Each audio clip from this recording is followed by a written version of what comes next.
아버지 의지합니다. 성령님 의지합니다. 오늘도 주님 말씀해 주시고 임재해 주시고 하나님 음성 듣게 해주시고 주의 뜻을 따라 기도할 수 있도록 은혜 베풀어 주옵소서. 하늘 문을 열어주시고 또 하나님 우리를 인도하시는 주의 인도하심 안에서 민감하게 또 주의 뜻을 잘 분별하고 집중할 수 있도록 역사하여 주옵소서.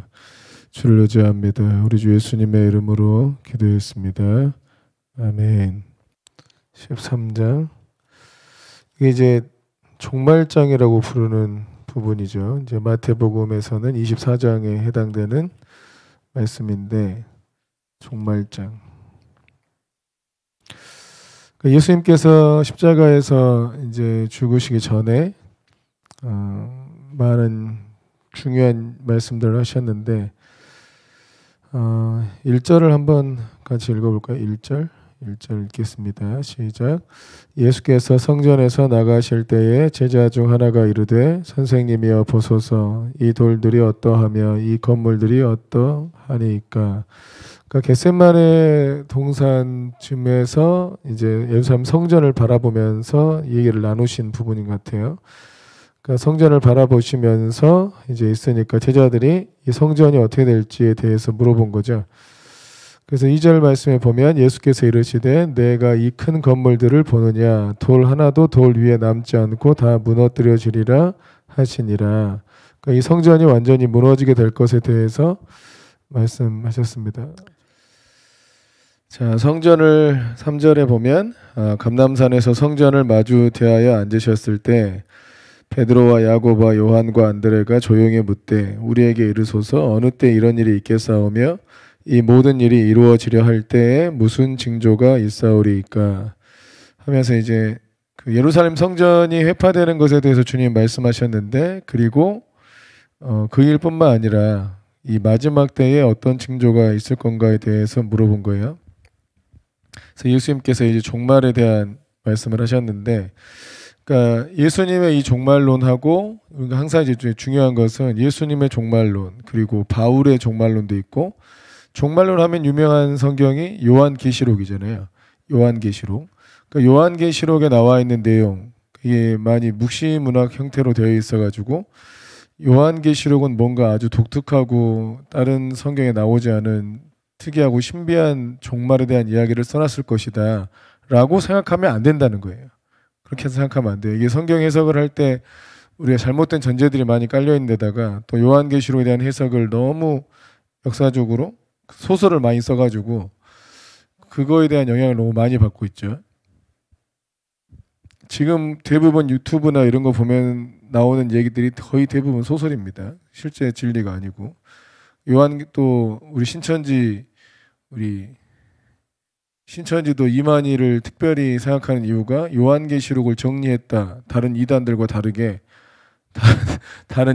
다르게 요한계시록을 정리했다 그래가지고 좀 더 특별한 뭐 이단이라고 생각해주고 있는 건데 뭐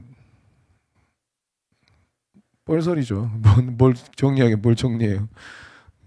그래서 신천지 홈페이지에 가보면은 뭐 조영계 목사님은 뭐 이 부분을 이렇게 해석했는데 실상 그렇지 않다 뭐 등등 다 잘못했다 이런 식으로 찍어놓고 원래는 이런 뜻이다 뭐 이렇게 해놓은 거예요. 근데 뭐 그것도 다 틀린 얘기고요. 다 아무튼 그 신천지의 요한계시록 해석은 아주 다 그지 같은 얘기들이고 또 문제는 주님을 믿고 정통 신학을 하고 있는 사람들마저도 기존의 요한계시록에 대한 너무 무분별한 해석들의 영향을 받고 있기 때문에 요한계시록이 굉장히 특별하고 어려운 책이라고 생각하는 경향이 있어요. 근데 가장 중요한 틀은 뭐냐면 예수님의 종말론을 벗어났다면 요한계시록은 이단 사설이라는 거예요. 예수님께서 알려주신 종말론에서 벗어났다. 그러면 요한계시록은 이단이에요. 이단. 그건 성경일 수 없는 거고 예수님께서 말씀하신 요한계시록에 미치지 못했다. 그러면 성경에 자격이 없는 거고. 그러니까 예수님의 종말론과 요한계시록의 종말론이 당연히 같아야 되죠. 큰 구조적인 틀 안에서 같아야 돼요. 아멘이십니까? 그러니까 왜냐하면 또 요한계시록에 예수님이 주신 계시니까 똑같아야 돼. 근데 어떤 부분을 더 강조하고 또 이런 것들은 다룰 수 있고 또 얼마나 더 세밀하게 썼냐 이런 부분들은 다룰 수 있어도 그러나 예수님의 종말론 안에서 해석이 돼야 된다. 이렇게 이해하시면 됩니다. 자, 무슨 증거가 있사오리까 했을 때 5절에 보면 너희가 사람의 미혹을 받지 않도록 주의하라. 사람의 미혹을 받지 않도록 주의하라. 미혹이 뭐예요? 미혹? 조금 더 볼륨을 키워주세요.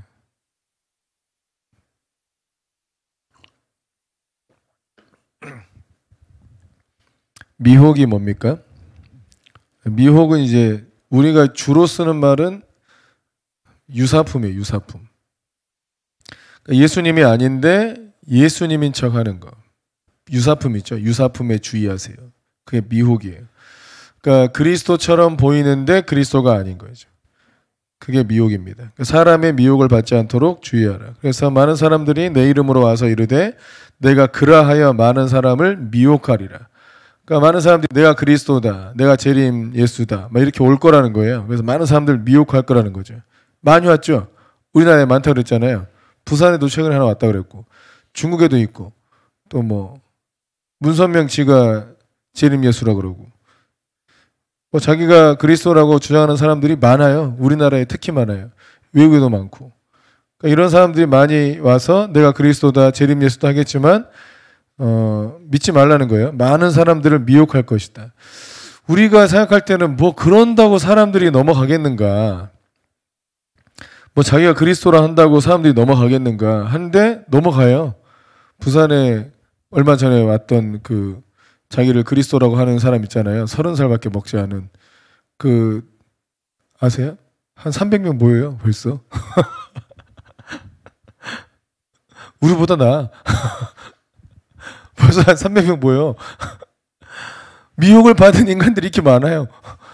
미혹을 받지 않도록 주의하라. 벌써 미혹받은 사람이 많고 신천지에 빠진 사람이 한두 명입니까? 14만 4천 명 모은답시고 진작 넘었어. 거기 14만 4천 명을. 14만 4천 명이 진작 넘었는데 넘어버리니까 더 규칙을 까다롭게 만든 거죠. 14만 4천의 수를 자꾸 뺀 사람들을. 14만 4천. 자기들은 한계치가 있잖아. 14만 4천 명만 모으면 되잖아. 진작 넘었어요. 그러니까 막 웃기고 있는 거죠, 아주. 그러니까 이제 미혹을 당해요. 유사품에 넘어가. 그러니까 이게 안타까운 게 왜 그런 유사품에 넘어갈까요? 우리 유사품에 속는 이유가 뭐죠? 예, 진짜를 잘 모르기 때문이죠. 진짜를 잘 모르니까 유사품에 속아요. 이게 문제예요, 이게 문제예요. 진짜를 잘 모르니까 유사품에 속는단 말이에요. 그러니까 짝퉁에 많이 속아. 중국 제품에 많이 속았잖아. 수없이 많이 속았어. 짝퉁에 이게 모르는 사람들은 가짜 백을 들고 가짜를 또 진짜라고 주장해가지고 이런 사람도 있잖아요. 가짜 백을 들고 왔는데도 야 이게 진짜네. 명품을 진짜 보여주니까 야 니께 가짜야. 막 이러면서 이게 유사품을 더 진짜로 여기는. 그래 명품을 알아보는 눈이 없으니까 진짜를 알아보는 눈이 없으니까 많은 사람들이 미혹에 빠지는 거예요. 그러니까 실제로 많은 사람들이 예수 그리스도를 알지 못하고 전부 미혹에 빠져요. 우리가 성경을 좀 읽어보면 재림 예수님이 다시 오시면 그분은 어느 종족이다? 네? 한국인이다? 한국인일 수가 없다. 그러니까 예수님이 유대인으로 나셨잖아요. 그래서 유대인으로 승천하시고 가셨잖아요. 그리고 그분이 다시 오시는 거잖아요. 그분이 한국 사람 되어 오시나? 아니잖아. 그분이 중국 사람으로 오시나? 아니잖아요. 가셨던 그분이 오시는 거예요. 다시 태어나는 게 아니고 가셨던 그분이 구름 타고 다시 오시는 거야. 공중으로 오시는 거예요. 이게 재림 예수인데 또 어떤 사람은 그래. 그분이 진작 재림하셨는데 여러분이 몰랐다고. 우리나라 서해에 오셨었대요. 어떤 이단은 그래. 우리나라 서해에 오셨었대. 그래서 서해에서 그 빛이 쫙 이렇게 임하는 그 우리가 날씨가 좀 이러면 노을이나 이런 거 하면 멋지게 하늘이 보이는 거 있잖아. 꼭 무슨 주님이 내려오신 거냐. 그런 사진 딱 찍어가지고 이때 오셨었다고. 근데 여러분이 몰랐다고. 막 이런 이단도 있고. 근데 그거 또 들으면 그래요? 하면서 넘어가는 정신 나간 인간들이 있어요. 예? 넘어가는 게 정신 나간 거예요. 미혹되는 거예요. 미혹. 그러니까 사람이 참 멍청해가지고 넘어가냐? 그게 아니고 뭐라고요?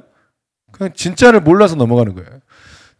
여러분 그 이단에 빠진 사람 중에 박사학위에 빠진 사람이 얼마나 많은지 모릅니다. 또 대학생들이 많이 넘어가잖아요. 그 뭘도 좋고 뭘 좀 똑똑한 애들이 왜 넘어갈까? 그냥 진리를 모르니까 넘어가요. 자기 일을 잘하고 자기 전공 분야 잘할 수 있는데 진리를 모르니까 넘어가는 거예요. 자, 많은 사람을 미혹하게 된다. 또 7절에 보면 이제 마지막 때에 이런 일이 많이 있을 거라는 겁니다. 그러니까 그만큼 진리에 대해서 관심이 없고 주님에 대해서 아는 자가 희박해진다. 뭐 그럴 수 있겠잖아요. 주님에 대해서 아는 사람이 없으면 누구한테 확인할 거야, 이거를. 이 말도 뭐냐면 주님을 아는 사람들이 절대 그러니까 다수가 되기가 어려운 시대가 된다는 것이기도 하죠.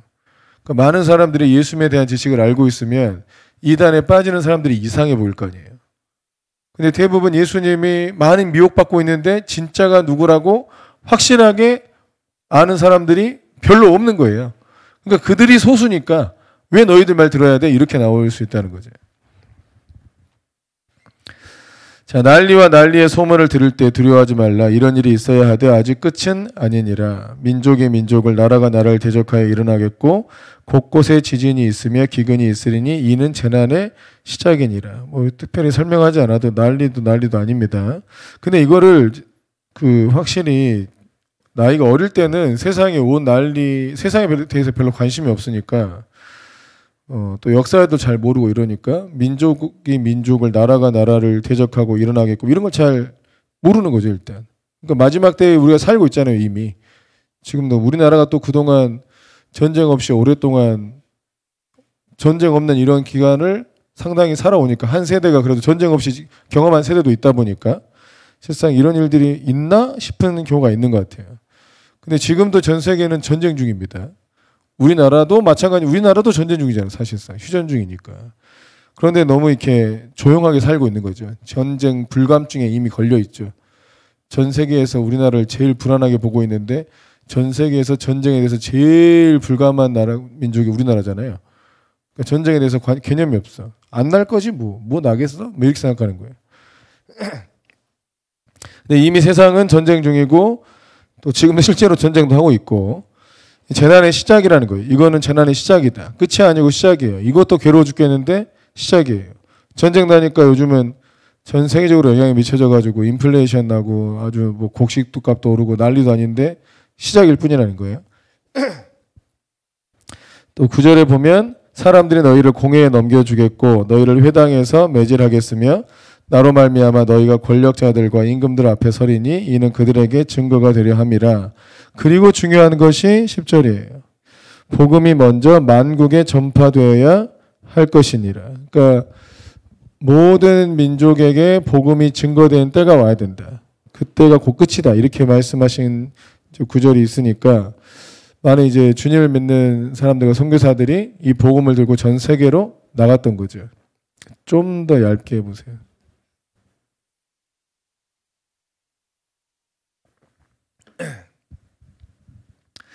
그래서 이 복음을 들고 전 세계로 나가서 모든 민족이 구원을 받게 되면 주님의 때가 올 것이다. 이렇게 믿었어요. 선교사들은 딱 이것만 봤어요. 이것만.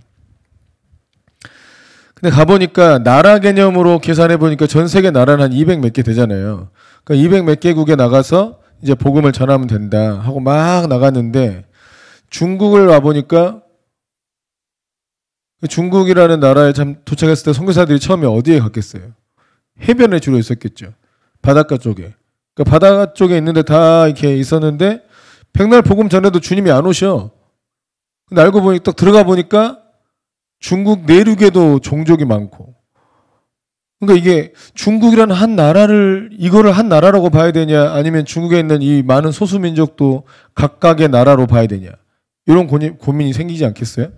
그죠? 우리나라의 단일 민족이니까 그런데 하겠지만 중국 들어가니까 중국은 55개의 소수민족이 있다는데 그럼 중국이라는 한 나라를 이면서 안에는 55개의 소수민족이 있어. 그러면 어떻게 된 거예요? 이게 중국만 들어가면 되는 거예요? 아니면 소수민족마다 전부 다 복음이 들어가야 되는 거예요? 모든 민족에게 복음이 증거돼야 되니까. 그러니까 그 소수민족에게까지 전부 다 들어가야 되는구나 하고까지 생각을 해서 선교사님들이. 왜냐하면 각 나라는 다 간 것 같아. 나라는 다 간 것 같은데 그 안에 민족이 있는 거예요. 근데 중국만 그런 게 아니잖아. 중국만 그런 게 아니고 다른 뭐 다 마찬가지. 예전에 제 기억할 때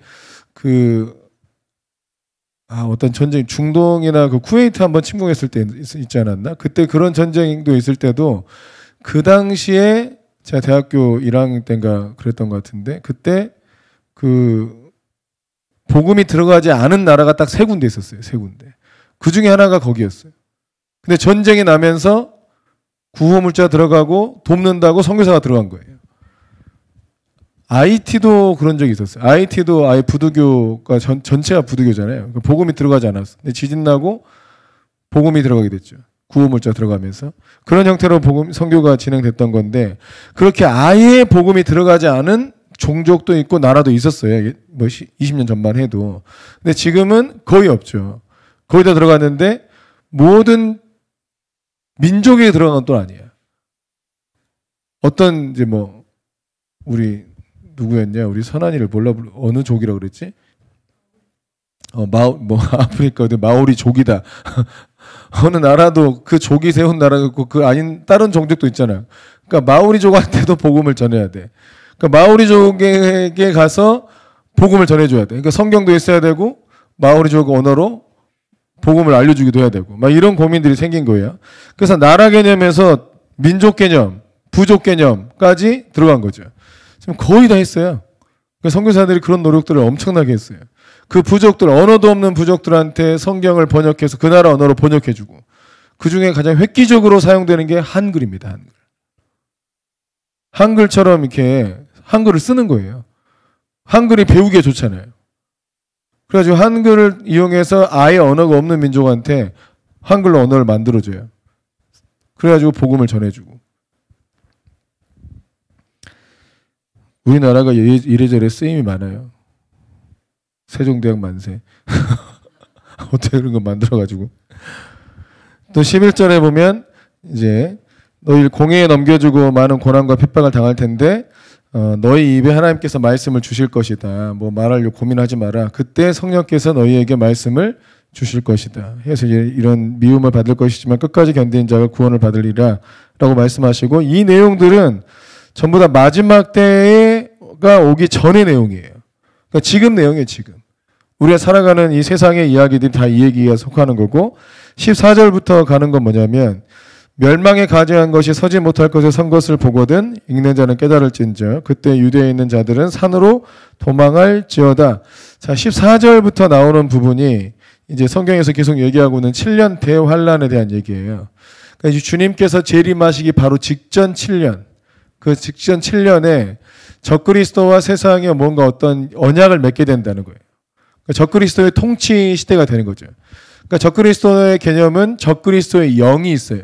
적그리스도의 영이 역사적으로 어떤 인물들에게 들어갔어요. 뭐 안티파네스한테도 들어가고 티투스 장군에게도 들어가고. 그러니까 그 사람들이 누구냐? 특별히 예루살렘 성전을 회파하고 유대인들을 특별히 괴롭힌 인간들이 있어요. 역사적으로 유명한 인간들. 이 디도 장군도 마찬가지예요. 예루살렘 성전을 회파시킨 사람이잖아요. 그리고 개선문 만든 사람. 그 사람에게 그리스도의 영이 적그리스도의 영이 들어갔다고 보고 다니엘에서 얘기한 다니엘 9장에서 얘기한 그가 바로 이제 티투스 장군을 가리키는 거죠. 그리고 또 히틀러 같은 경우도 마찬가지고 적그리스도의 영이 들어갔다고 보는 거예요. 그러니까 적그리스도의 영이 들어간 그 인간들이 도대체 얼마나 이 민족 뭐 그 유대인뿐만 아니라 세상을 얼마나 괴롭게 했는가를 보여주는 거예요. 그럼 김정은한테는 푸틴한테는 시진핑은 뭐 비슷해요. 그들한테도 적그리스도 영이 들어가 있을 것이라고 보는 거예요. 그러니까 하는 짓이 완전히 그리스도 교회를 비판하고 예수님 믿는 자를 비판하잖아요. 그리고 세상을 아주 악하게 통치하잖아요. 거의 적그리스도 영이 들어가 있다고 보는 건데 그러다 이제 정말 마지막 때가 되면 그 역사상 존재했던 적그리스도의 영을 가진 자들보다 훨씬 더 충만하게 적그리스도의 영을 받은 인간이 나와가지고 온 세상을 7년 동안 다스릴 거라는 거예요. 그래서 아주 온 세상에 예수님 믿는 사람들은 정말 살기 힘든 세상이 돼요. 그러니까 지금까지의 핍박이나 괴로움이나 이런 건 비교도 할 수 없을 만큼 굉장히 괴로운 시대가 올 거라는 겁니다.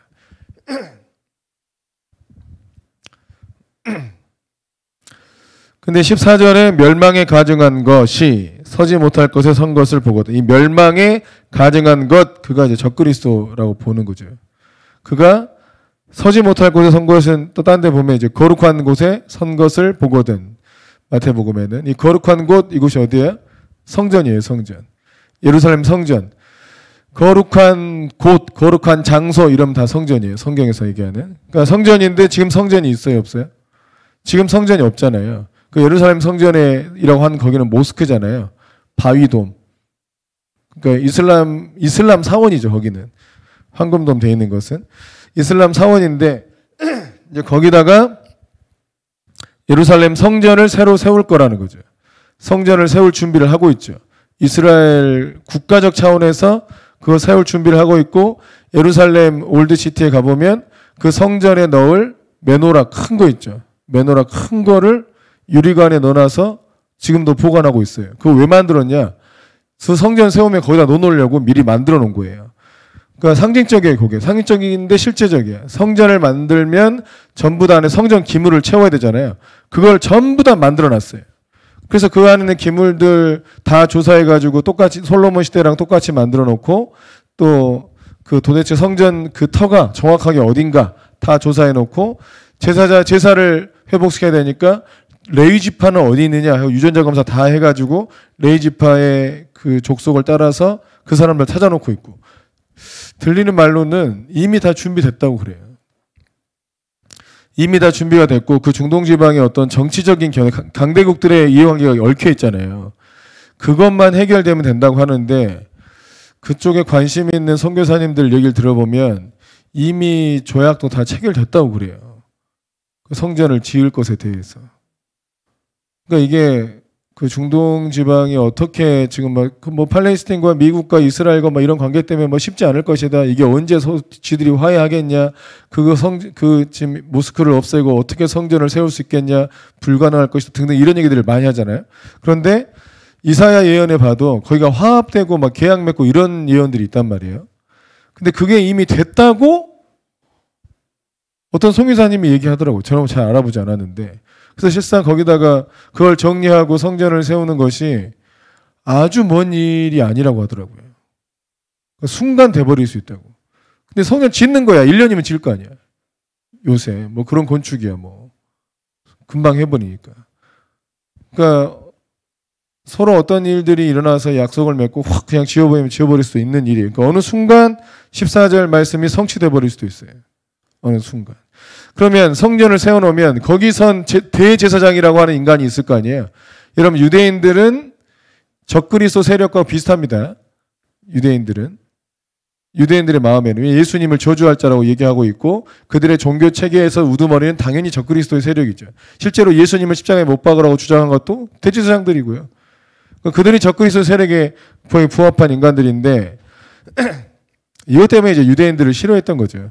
근데 그들도 선교의 대상이다라고 봐야 되고 근데 그 예루살렘 성전이 다시 완공이 됐을 때 거기에 제사 제도가 부활되고 거기에 대제사장격으로 서게 될 인간 그 적그리스도가 그 성전에 서게 되면 그때가 거의 끝이 온다는 거예요. 엄청난 환란이 있을 거라는 거죠. 19절에 보면 이는 그 날들이 환란의 날이 되겠습니다. 하나님께서 창조하신 시초부터 지금까지 이런 환란이 없었고 후에도 없으리라. 주께서 그 날들을 감하지 아니하셨더라면 모든 육체가 구원을 얻지 못할 것이거늘 자기가 택하신 자들을 위하여 그 날들을 감하셨느니라. 또 계속 이제 그리스도가 여기 있다 또라 저기 있다 믿지 말라. 거짓 그리스도들과 거짓 선자들이 일어나서 이적과 기사를 행하여 할 수만 있으면 택한 자들을 미혹하려 하리라. 이게 대환란이에요. 대환란. 14절부터 23절까지가 적그리스도와 통치하는 대환란 제7년 대환란의 이야기들을 하고 있고 24절 가보면 그때의 그 환란 후에 그 환란이라고 표현되어 있잖아요. 그때의 그 환란 후에 해가 어두워지고 달이 빛을 내지 않고 별들이 하늘에서 떨어지며 하늘에 있는 권능들이 흔들리리라. 그러니까 이 천상계가 아니라 천체적인 부분에서 해, 달, 별, 우주적인 부분에서 어떤 큰 사인과 징조들이 나타난다는 거예요. 그러니까 해가 어두워진다. 일식이고 또 월식. 일식 일어나고 월식 일어나고 막 유성들이 막 쏟아 떨어지는 어떤 이 하늘에서 어떤 난리가 난다는 거예요. 예수님이 십자가에 죽으실 때도 일식이 있었죠. 해가 빛을 빛을 잃고 어두워진 장면이 있었잖아요. 일식이 있었고. 예수님이 다시 오실 그때도 해가 어두워지고 달도 빛을 내지 않고 하늘의 별들이 막 쏟아져요. 권능들이 막 떨어져. 막 이런 일들이 일어날 거라는 거예요. 그러니까 전 우주적으로 예수님의 재림이 전 우주적인 사인이 있을 거라는 겁니다. 그러니까 이런 표현 보면 딴 데 생명체는 없다고 봐야 돼요. 주님이 재림하시면 동시에 다른 행성에도 가셔야 되나? 그거 아니잖아요. 전 우주적인 어떤 변화가 있기 때문에 주님의 구원받은 백성들은 지구에만 있다 라고 보는 게 맞아요. 자, 그때의 인자가 구름을 타고 큰 권능과 영광으로 오는 것을 사람들이 보게 될 것이다. 또 그때 그가 천사들을 보내서 자기가 택하신 자들을 땅 끝으로부터 하늘 끝까지 사방에서 모으리라. 그러니까 주님이 재림하시는 장면을 말씀하고 있는 겁니다.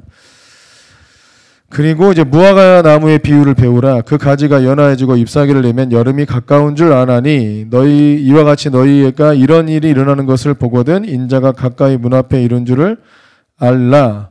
그리고 이 세대가 지나기 전에 이 일이 다 일어나리라. 자, 이 말씀 때문에 굉장히 오해가 많았어요. 자, 천지는 없어지겠으나 내 말은 없어지지 아니하리라. 그러나 그 날과 그때는 아무도 모르나니 하늘에 있는 천사들도 아들도 모르고 아버지만 아시느니라. 재림의 때에 대해서 말씀하신 거죠. 그러니까 무화과나무의 비유를 배우라 했던 것은 징조가 있으면 그 일은 일어난다는 거잖아요. 그죠? 어떤 일이 일어나기 전에 항상 징조가 있죠. 지진이 일어나기 전에 징조가 있죠. 동물들이 다 도망다닌다며요. 그 센스가 센스가 좀 밝은 사람들은 밝은 동물들이 빨리 아니까 지진이 일어날 때, 쓰나미 일어날 때 그 지역의 동물들이 싹 어디로 산으로 올라간다면서요. 그걸 보고 사람들도 무슨 일이 나는구나 하고 다 도망가고 그런다면서. 그러니까 사람들이 그런 것들을 깨닫는 능력이 약하니까 그거에 빠른 동물들을 보면서 동물들의 행동을 보고 재난을 감지하기도 하잖아요. 마찬가지예요. 주님이 오실 때, 마지막 때가 가까이 올 때 세상에 놀라운 변화들이 일어날 것인데 그런 변화들을 보면서 어차피 역사는 반복되는 거야 이렇게 생각하지 말라는 거죠. 주님이 오실 때가 가까이 왔다는 거예요. 역사는 수도 없이 반복되어 왔지만 마지막이 있다는 거예요. 또 반복되겠지 했는데 그때가 끝일 수 있다는 거예요.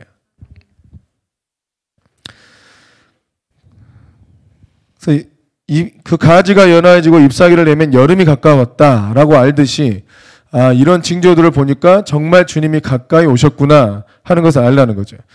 그러니까 100년 전보다 주님이 오실 때가 가까워졌죠. 시간이 지나면 지날수록. 그래서 선교사님들은 그래요. 하루를 예수님이 오시는 때까지 이게 24시간이라고 본다면 지금 우리가 몇 시 정도 됐냐? 밤 11시 59분. 밤 11시 59분을 지나고 있다. 1분도 안 남았다. 전체 세계 역사, 주님이 오시기 전까지 역사에서 주님의 재림의 때에 굉장히 가까이 와 있다. 그렇게 보고 있어요. 그러니까 1000년, AD 1000년에서 이제 1001년 넘어갈 때, 그 1000년쯤 됐을 때 얼마나 세상이 날렸겠습니까? 이제 1000년 넘어가면 주님이 오신다 막 이랬는데 1000년이 뭐예요? 중세시대 아니에요? 어떻게 그 시대에 그런 생각을 했을까 몰라. 근데 지금도 마찬가지예요. 지금은 훨씬 더 주님의 재림의 때 굉장히 가까이 왔거든요. 전쟁도 훨씬 더 많고 이 말씀이 훨씬 더 가까워졌죠. 그러니까 어차피 그 당시에도 그렇게 생각했고 또 우리도 지금 그렇게 생각하고 있고 또 1000년 지나서 3000년쯤 됐을 때도 또 그런 생각하지 않을까? 라고 사람이 생각하면서 주님의 재림의 때를 준비하지 않고 있으면 그때가 마지막 때가 될 수도 있다. 그러니까 역사는 반복되는 것 같으나 결국 마지막이 있다. 그래서 그 날과 그때는 아무도 모른다. 하늘엔 천사도 모르고 아들도 모르고 아버지만 아신다. 그래서 주의하고 깨어있으라. 그때가 언제인지 알지 못한다. 아멘이십니까? 그러니까 깨어있으면 그때가 아니더라도 깨어있어서 손해볼 건 없잖아요. 그죠? 깨어있으면 그때가 아니더라도. 이게 철 드는 거하고 비슷해요. 사람이 철이 드는 거하고 비슷하다고요. 철이 빨리 드는 게 낫잖아요. 어차피 인생을 살아보니까 와 이거 내가 감당해야 될 게 보통이 아니구나. 내가 먹고 살아야 되기도 하고 가족을 부양하기도 해야 되고 뭐 또 내가 성공하려면 세상에서 싸워서 이기려면 준비해야 될 것이 장난 아니구나 하고 깨어나면 돼. 그리고 야 나를 키워주신 분, 나를 인도해준 분들이 엄청나게 수고를 하고 애를 썼구나 하고 철이 들어서 그 은혜를 갚으려고 그래. 그럼 그 철이 늦게 드는 게 나은가? 철이 빨리 들어서 손해볼 게 있나? 근데 똑같아요. 주님이 다시 오실 날이 가까웠구나. 그럼 주님이 금방 오시면 내가 지금 살고 있는 것이 합당한가? 내가 너무 철없이 살고 있는 거 아닌가? 너무 대비 없이, 너무 정신없이 내 생각만 하면서 살고 있는 거 아닌가? 주님 앞에 내가 다 심판받고 계산할 때가 올 것인데 이거를 빨리 철들어가지고 그거를 준비하고 사는 사람하고 철 들까 말까 고민하고 주님이 언제 오시냐, 오시기 바로 1년 전에 철들어야지 뭐 이런 계산하고 앉아있는 정신없는 사람들하고 다를 거 아니야 이게. 그러니까 빨리 철드는 게 낫다 이거예요. 그러니까 주님이 언제 오시냐 여기에 관심을 갖는 게 어리석다는 거죠. 어차피 모르는데. 그러나 분명히 오시는 거고. 그럼 우리가 빨리 깨어서 철들어가 영적인 철이 들어야 돼. 빨리 깨어 있어서 주님의 그때를 준비하고 사는 것이 어차피 나한테도 손해가 아니니까. 이게 사람이 철드는 거 비슷하다니까요. 아멘이십니까? 이게 애들이라도요, 너무 철이 없어가지고 지 생각하고 놀 생각하고 살면 열받더라고요. 그냥 애들이라도. 어제 우리 애들한테 열받더라고. 세상 좋은 줄 알아. 주님이 오실 때는 가까이 오고 있는데 지들이 사는 세상은 별일이 없으니까 그냥 철없이 공부도 안 하고 능력을 개발하지도 않고 어떻게 하면 아이스크림을 한 번 더 먹을까? 어떻게 하면 수영장을 한 번 더 갈까? 이용군 하고 앉았어. 이용군아. 대가리를 때려버리고 싶어 하죠. 어쩔 때는. 네가 아직 어리니까 그래라. 세상이 어쩐지 모르고 지금 상황이 어쩐지 모르고 아주 그냥 아이고 이놈의 새끼들. 근데 얘가 철들어가지고 아빠 주님이 금방 오실 것 같아. 나 이러면 안 될 것 같아. 막 자기 공부하고 영어 공부하고 주님 오셨는데 저 사람 구원 못 받으면 어떡해. 막 이걸 어려웠다면 안 되나? 그럼 안 돼요? 같이 생각만 해가지고 그냥 아이스크림 더 먹고 막 안 주면 떼쓰고 울고 이런 거 살아야 돼? 애니까? 아니 신앙도 마찬가지. 신앙도 나는 왜 이거 안 주세요? 왜 저 사람은 저래요? 왜 자기 문제만 묶여가지고 좀 철저히 두면 안 돼? 일찍? 주님의 마지막 때를 준비하면서 내가 하나님 앞에 사명을 내게 주신 사명 감당하지 못해가지고 그때 막 1년 전에 깨달아가지고 1년 동안 그 만회할 수 있어요? 20년 전에 부르시면 1년 동안 무슨 수로 만회합니까? 만회가 안 돼요. 19년짜리는 그냥 벌 받는 거야 그냥. 20년 전에 부르심을 내내 안 하다가 1년 전에 하면 그게 만회가 되냐고요. 그러니까 마지막 때를 준비하는 건 사람이 철드는 거와 비슷하다. 뭐 일찍 철들어서 나쁠 게 뭐가 있냐 이거죠. 아멘이시죠. 그러니까 종말론을 일찍 깨달아서 주님이 오실 때가 됐고 그때 어떤 사람이 어떻게 살아야 주 앞에 부끄러움이 없고 또 어떻게 일단 어떻게는 살아나야 된다. 그 종말에 내가 예상한 때 주님이 오시지 않을 수 있지만 오시지 않을 수 있지만 그러나 철들어서 준비하고 사는 게 나한테도 유익이고 더 많은 사람한테 유익이고 오시면 완전 땡큐고. 아멘. 그래서 보면 사람이 집을 떠나서 타국으로 갈 때 그 종들에게 권한을 주어서 각각 사물을 맡기며 문지기에게 깨어있으란 명령과 같다. 주님께서 가시면서 우리에게 오중직임을 주셨잖아요. 주의를 감당할 수 있도록 사도, 선지자, 복음전자, 목사, 교사의 직임을 주시고 그걸 통해서 성도를 온전하게 해라. 그리스도의 몸을 세워라. 선한 일을 하도록 성도들을 준비시켜라. 이 사명들을 전부 우리에게 주시고 가셨다 이거예요. 권한도 주셨어. 각각의 사물을 맡겼어요. 그걸 우리가 허락하신 거예요. 온 민족을 제자 삼으라고 사명을 주고 가셨어요. 근데 그거 안 하고 다 지살 궁리만 하고 지 배부를 궁리만 하고 지 쾌락만 찾고 이러고 살고 있다는 거예요. 철이 안 들어가지고. 그런데 언젠간 주님이 오신다. 분명히 오신다. 그때 호련히 오셔서 저 표현들이 다 이럽니다. 주님의 재림은 호련히 도적같이 막 이렇게 임하시는 거예요. 그러니까 사람들이 다 안 온다 하신다는 그때 오신다. 투자하고 똑같지 않아요? 대중이 다 내린다 그러면 올라버리잖아. 또 대중이 다 그냥 비트코인 100만 달러 갈 것이다 막 이러고 있으면 확 끌어내려버리고. 그잖아요. 대중이 야 주님의 재림이 어디가 있어 안 오실 거야 막 이렇게 살기 좋은데 세상 사람들이 야 이런 때 언제 오실 거야 이럴 때 주님이 갑자기 오셔가지고 너 내가 시킨 일 했냐 이럴 거 아니에요. 교회들이 막 완전히 야 주님의 재림과 상관없이 야 교회가 부흥한다 근데 부흥이 아니라 막 그냥 자유롭게 놀고 있는 거죠. 주의 재림과 상관없이. 이럴 때 주께서 호련히 와서 너희가 자는 것을 보지 않도록 해라. 깨어 있어라. 우리에게도 항상 이런 의식이 있는 게 필요해요. 그러니까 우리의 신앙을 키워서 우리가 성숙해보면 알잖아요. 어렸을 때 진짜 어렵구나. 얼마나 답답했을까. 주변 사람은 얼마나 속 터졌을까. 철들어보면 알잖아요. 철들어보면. 철이 좀 들어도 그때 부모님이 얼마나 속 터졌을까. 내 모습을 보고. 영적인 것도 마찬가지예요. 좀 철들어보면 깨어나 보면 내가 그때 얼마나 답답했던가. 내가 그때 왜 그러고 살았을까. 내가 왜 그때 하나님 마음 모르고 또 그들 마음 모르고 내 생각만 하면 살았구나. 얼마나 답답해 보이냐고요. 자기만 깨어나도. 그래서 이 영의 깨어남을 위해서 여러분 기도해야 되는 거예요. 내 영이 깨어서 어리석은 짓을 하지 않도록. 그동안 내가 어리석고 분별을 못하니까 그러고 있는 게 왜 잘못된지를 몰라. 이 더운 여름날 아이스크림을 좀 먹자는데 그게 왜 잘못인지 모른다고. 그래서 뭐라 그러면 상처받고 이래. 평생 너희는 아이스크림 없어 그러면 막 인생 끝난 줄 알아. 지금 그렇게 하면. 깨어있지 못하니까. 할렐루야. 하나님께서 왜 우리가 원하는 돈을 빨리빨리 안 주고 우리를 계속 훈련만 시키고 있는가. 깨어있지 않으니까 그게 답답한 거예요. 돈 좀 많이 주어주시면 주님 잘생길 텐데 그건 우리 생각이죠. 돈 더 주면 아이스크림을 더 사 먹겠지.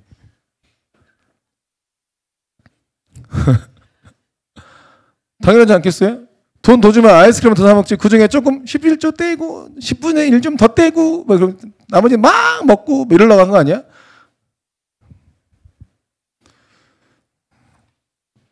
그러니까 우리가 생각하는 인생의 그림, 또 주님이 보시는 주님의 시간표에서 보시는 그림, 이게 너무 다르기 때문에 하나님께서 우리에게 지금 하고 계신 일들을 우리가 분별하기 어려울 수 있다. 그런데 하나님 관점으로 봐야 됩니다. 저는 이미 우리나라뿐만 전 세계적으로 경고를 주셨다고 생각해요. 팬데믹이 그거예요. 팬데믹이 뭘 얘기인 줄 아세요? 적그리스도가 세상을 통치하기가 아주 쉬워졌어요. 한번 테스트 한번 해본 거예요. 팬데믹으로. 전 세계를 통치해버리잖아요. 안 맞겠다는 원인도 모르는 정체도 모르는 백신을 전 세계인이 다 맞았잖아요. 몇이나 안 맞았습니까? 정체도 모르는 백신을 전 세계가 다 맞았다니까요. 그 거리두기 우리나라만 한 게 아니고 전 세계가 다 했어요. 놀랍지 않아요? 그때 제가 미국 갔었잖아요. 미국의 쇼핑에 전부 다 거리두기 2m 다 써 있어요. 우리나라만 한 게 아니고 전 세계가 거리두기 다 했다고요. 어떻게 이럴 수가 있냐고. 이게 너무 신기하지 않냐고요. 그리고 봐보세요. 인플레이션 지금 미국에서는 지들이 돈 다 풀어놓고 지들이 끌어올리고 나라 망하게 하고 이거 일도 아니에요. 전 세계가 통제받아 지금. 팬데믹이라는 변명으로 막 돈 엄청 찍어내고 근데 돈 찍어낸 거에 비해서는 인플레이션이 진짜 안 일어난 거예요. 그게 무슨 뜻이냐면 전부 통제하고 있다는 얘기예요. 달러는 기존에 있는 것보다 훨씬 더 많이 찍어서 실상 달러 찍어낸 거에 비하면 지금 물가 7% 8%가 무슨 소리예요. 100% 올라도 이상하지 않아요. 물가가 100% 올라도 이상하지 않다니까요. 그런데 이걸 7% 8%대로 막고 있다. 이것도 대단한 거예요. 완전히 전 세계를 통제하고 있다는 얘기예요. 여러분 이거 금방이에요. 적그리스도가 딱 등장을 했을 때 전 세계는 그냥 그 손아귀에 딱 들어가요. 그리고 많은 그리스도인들이 거기에 묶여가지고 통제할 때 두려워서 살지 못해. 신앙도 다 때려칠 판이에요. 실제로 한 2년 정도 그 거리두기 하고 교회 안 오고 이랬잖아요. 이제 거리두기 풀어줬잖아요. 성도들의 20% 이상은 나갔습니다. 교회에 들어와도 되는데 예배 드려도 되는데 나 그냥 유튜브 보면서 예배 드릴래. 교회 필요 없어. 이래가지고 나간 사람이 20% 넘어요. 후도 다 떨어져. 심각합니다. 그리고 학생들은 학교를 못 갔기 때문에 한 2년, 3년 동안 배움이 별로 없었어요. 그러니까 아주 멍청해졌어요. 대중을 통제하기 좋은 건 그들에게 지식을 주면 안 돼. 좀 멍청하게 해야 돼요. 그래서 언론 믿고 그냥 앞에 사람이 힘 있는 사람이 말하면 다 믿어버리게. 그 전 세계를 통제하기가 아주 좋아졌어요. 굉장히 인터넷 발달하고 뭔가 빠른 우리나라에서 일어난 일이 그거예요. 2, 3년 동안 애들이 멍청해졌다는 거. 그럼 다른 나라는 어땠을 거예요? 다른 나라는 완전 심해요. 거기는 인터넷 강의를 할 수도 없어요. 완전 심해요. 그냥 다 통제 다. 아주 3년 동안 애들이 다 멍청해졌어요. 이 팬데믹 이거 자체가 여러분 전 세계를 적그리스도와 통치하기가 아주 좋게 만들었다는 거거든요. 근데 옛날 같은 방식으로 신앙생활 했다가는 다 죽어요. 실상 우리가 5개의 교회로 나눈 거나 주님께서 이렇게 훈련시키는 것은 팬데믹은 또 올 것이고 우리는 팬데믹 중에 살 것이다. 그럼 팬데믹을 경험해 봤잖아요. 신앙생활 하기 쉽지 않다는 거. 기존에 있는 수준으로는 도저히 살 수 없다는 거. 각각이 성경을 보고 연구하고 성령님을 만나고 인도하심 받는 이런 수준으로 되지 않으면 여러분 그냥 정말 대중처럼 앞에서 얘기해주면 그거 먹고 분별도 못하고 아이고 목사님 이러고 살고 있으면 다 죽어요. 다 죽어. 신앙 다 날아간다고요. 이미 주님이 예고하신 일인데 그거에 대비하지 않고 있으면 큰일 난 것 같아요. 근데 많은 한국교회도 대비 안 합니다. 이제 팬데믹 끝났으니까 다시 교회에 모이세요 하고 옛날과 똑같이 가르쳐요.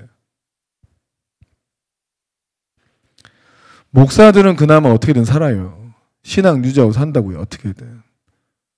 근데 성도들은 신앙을 유지하기가 굉장히 어려워져요. 왜냐하면 말씀도 약하고 주님을 만난 경험도 약하고 또 목숨 걸고 신앙생활 하는 것도 아니고. 근데 이제 정말 목숨을 걸어야 될 때가 올 텐데 그런 정도의 수준이 되지 않으면 신앙을 유지하기조차 어려워진다. 미혹을 당할 거예요. 미혹을. 자기를 변명시키기 위해서 나도 그래도 뭔가를 믿고 있어 하고 자기 마음을 합리화시키기 위해서 온갖 다른 것에 미혹당할 거라고요. 깨어 있어야 된다. 아이스크림 너무 찾지 말고 주님이 왜 아이스크림을 주지 않고 우리를 연단시키고 있는가 생각하면서 깨어 있어야 된다. 아멘. 기도하십시다. 하나님 우리에게 영적인 깨어남을 허락하여 주셔서 정말 하나님과 동행할 수 있도록 주님께서 우리 가운데 행하신 일이 얼마나 정확하고 중요한 일인지를 알 수 있도록 은혜 베풀어 주시옵소서. 영의 깨어남을 위해서 다 주여 삼창하고 기도하겠습니다. 주